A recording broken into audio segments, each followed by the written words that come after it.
Let's take a look at this. We're talking about a 45, 45, 90. So what do I mean by that? I mean that the angles of our triangles are 45 degrees by 45 degrees by 90 degrees. Now, in that, we're going to look at our sides, which is length of C, which is my hypotenuse. Then I have length A.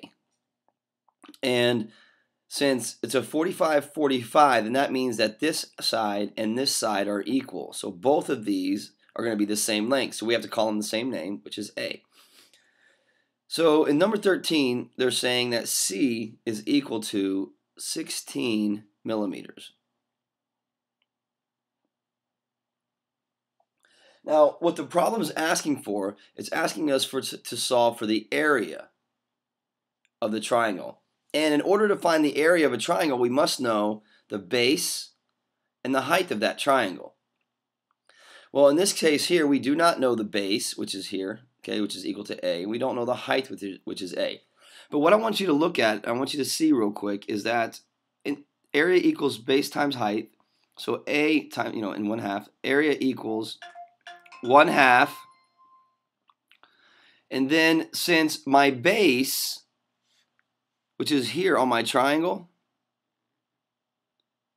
see it right here, is A, then I can say that base, this is going to be the same exact thing because they're equal as saying A.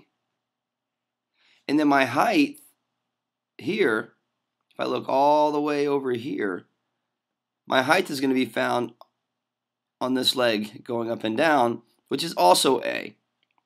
So numerically, that will go where, when I find that, it's going to go where A is. So you can kind of think of it in this situation as 1/2 base times height, or 1/2 A times A. You don't have to remember both formulas. You just need to understand that this is the height of a triangle, and this is the base. And so that because of that, the B is equivalent with this A, and the height H is equivalent with this A. Okay, so let's solve for A. Well, I'm going to say if C equals A times the square root of 2, and since C is 16, I'm going to say it's 16 is equal to A square root of 2. So what I'm looking for then is A. So I need to isolate this, right? Because I like to circle to isolate, so I'm isolating that variable. I'm going to divide out by the square root of 2 so that I can get it by itself. And then what I do to one side, I do to the other. So both sides are divided by the square root of 2. But then this cancels. So what I'm left with is A is going to be equal to 16 over square root of 2. But as we've determined in earlier lessons, I can't have a square root on the bottom. So I have to use my form of 1, right?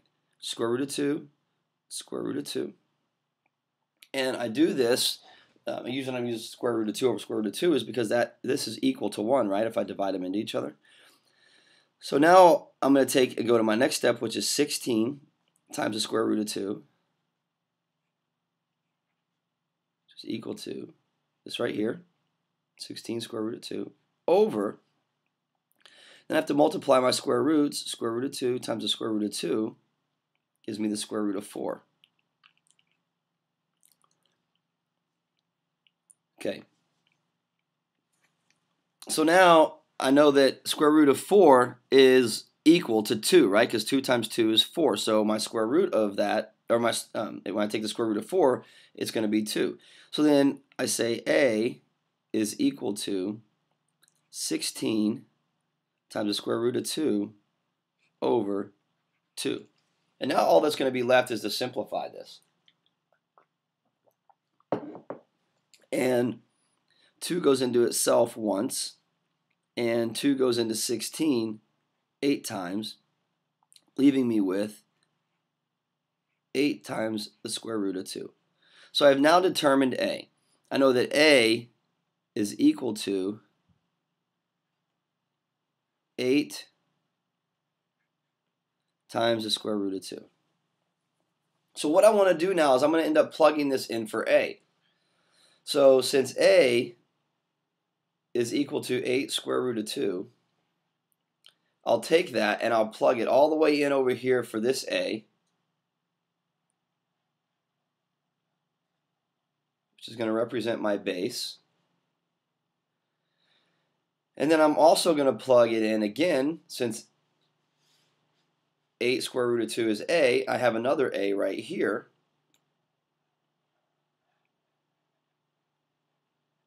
And I'm plugging that one in for h. So that what I end up with when I write this equation is going to be a is equal to 1/2 base times height. Now, well, yeah, I can write this as 0.5 also, right? Because 1/2 is equal to 0.5. So if you wanted to write it as 0.5, you could, because 1/2 is equal to 0.5.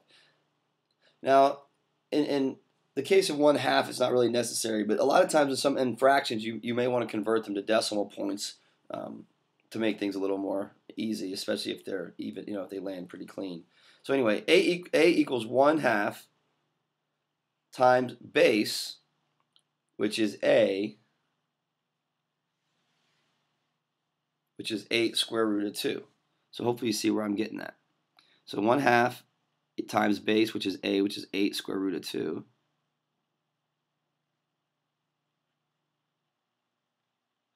Times 8 times the square root of 2. And again, the reason I use 8 times square root of 2 twice, once here and once here, is because I have a twice. I have 8 times a, so I have to multiply those. Now, oftentimes this looks confusing to people because what you're seeing is a fraction and then you're not seeing a fraction here. But all numbers can be made into fractions. So I can take this 8 times the square root of 2 and make it into a fraction if that helps you visualize it better and helps you see what to do better. Because remember, all numbers can be turned into fractions if you put them over 1. Okay? So anytime I take a fraction and I put it over 1, use a little darker yellow. I like using yellow in these situations because you know that it's being added in. Okay? So I can convert it to a fraction. And again, so now, all I'm going to do, it gets a little, it's fairly easy. I'm going to take a equals 1/2.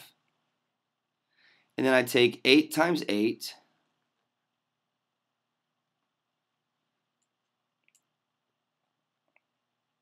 Which is 64. And I'm going to take square root of 2 times the square root of 2.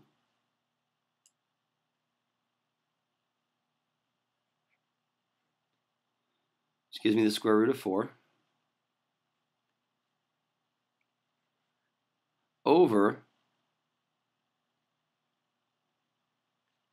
1 times 1.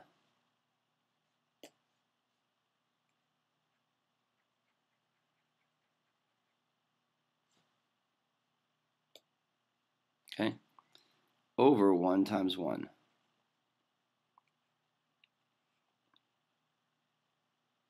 Okay. Now my next step, I'm going to say a equals 1/2 times 64 times square root of 4. Now, the square root of 4, remember, this can be broke down. So the square root of 4 is 2. So I have 64 times 2. Still over 1.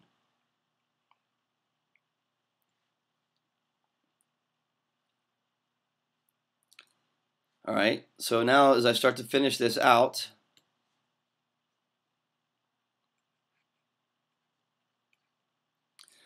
one times 64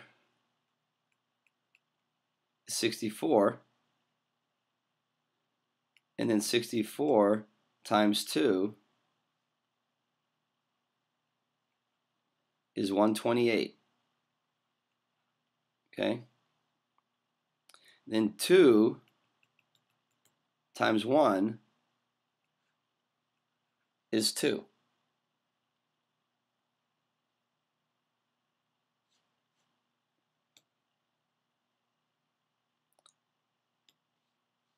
All right, now I'm going to do my final step, which is going to be simplifying. I'm just going to make that the same. This is a 2. Remember that. That's a 2. Okay, so now I'm going to do this one final time. A equals 128 divided by 2. I simplify it. 2 goes into itself once. 2 goes into 128 64 times. So then A equals 64. And my unit for this question is going to be square millimeters. Okay, and so that's how you solve that problem. So again, it's asking you, initially in the problem, it's asking you for area, I mean, but to find the area, you have to know the base times height, which is basically, it's what A is. And so you have to determine A before you can ever go on and do the second problem. All right?